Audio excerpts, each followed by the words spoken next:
এখন আসি পাওয়ার ব্যাংকটার সিকিউরিটি কেমন, কারণ 100 ওয়াট তো ভাই কম না, তাই এটাতে কম সিকিউরিটি দিলেও হবে না। বাইরের দিক থেকে যদি টেস্টগুলো শুরু করি, হ্যাঁ এটার প্রত্যেকটা ভোল্টেজে ওভারলোড প্রোটেকশন এবং শর্ট সার্কিট প্রোটেকশন সঠিকভাবেই কাজ করছে।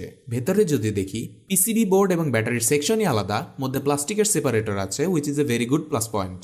বাট 4টা ব্যাটারির মধ্যে কিন্তু আরেকটু ভালো সেপারেশনের প্রয়োজন ছিল বলে আমি মনে করি। সেপারেশন যেমন ইম্পর্টেন্ট, তেমন সিকিউরিটির একটা বিগ পার্ট হলো টেম্পারেচার। চলুন দেখি পাওয়ার ব্যাংকটা চার্জে লাগালে কতটুকু গরম হয়। এক্ষেত্রে আমি ব্যবহার করছি 140 ওয়াটের চার্জার। বোর্ড টেম্পারেচার বাড়তে বাড়তে সর্বোচ্চ দেখলাম 46 ডিগ্রি সেলসিয়াস হিট করলো এবং ব্যাটারিগুলোও একটু ওয়ার্ম বাট নট হট। এটা ছিল পাওয়ার ব্যাংক চার্জিং টেম্পারেচার। এখন পাওয়ার ব্যাংক থেকে যদি আমরা কন্টিনিউয়াস 50 ওয়াট আউটপুট নেই, সেক্ষেত্রে 48 ডিগ্রি সেলসিয়াস হিট করেছে বোর্ডটি। এক্ষেত্রে আরেকটি বিষয় মাথায় রাখতে হবে হলো, কেসিং এর মধ্যে থাকা অবস্থায় কিন্তু বোর্ডটা আরও হিট হবে, বিকজ কেসিংটা দেখতে মেটাল হলেও এটা অ্যাকচুয়ালি প্লাস্টিক। 60 থেকে 65 ডিগ্রির মতো হিট করতে পারে, বাট এটা সার্কিটের জন্য খুবই নর্মাল টেম্পারেচার। তাছাড়াও ভিতরে একটা এনটিসি দেওয়া আছে, যদি কোনো কারণে ওভারহিট হয়ে যায় সেক্ষেত্রে সম্পূর্ণ সার্কিটটি বন্ধ হয়ে যাবে। এইসব সিকিউরিটি টেস্ট করতে করতে আবার মাথায় আসলো যে মধ্যে থেকে যদি একটা ব্যাটারি আবার আনব্যালেন্স হয়ে যায় বা জুস ফুরায় যায়, তখন কি হবে? এই টেস্ট করার জন্য ফার্স্টে সবগুলো ব্যাটারির ভোল্টেজ মাপলাম, সব সেমই আছে। এরপর মধ্যে থেকে একটা জুস খেয়ে ফেললাম।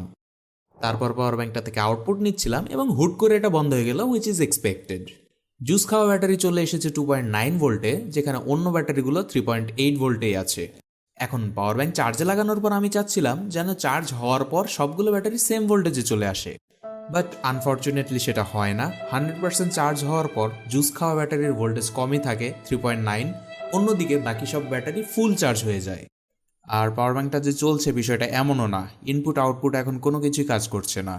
তো সামারি হলো, ব্যাটারি আনব্যালেন্স হয়ে গেলে পাওয়ার ব্যাংকটা কাজ করা বন্ধ করে দিবে এবং আমরা বুঝতে পারবো যে দেয়ার ইজ সামথিং রং। ব্যাটারির মধ্যে ভোল্টেজ সেন্সিং পয়েন্টগুলো খুলে দিলেও কিন্তু পাওয়ার ব্যাংকটা কাজ করা বন্ধ করে দেয়। তো ওভারঅল পাওয়ার ব্যাংকটা আমার কাছে যথেষ্ট ভালোই মনে হয়েছে। আপনার মতামত কি তা অবশ্যই কমেন্টে জানাবেন। ধন্যবাদ। আসসালামু আলাইকুম।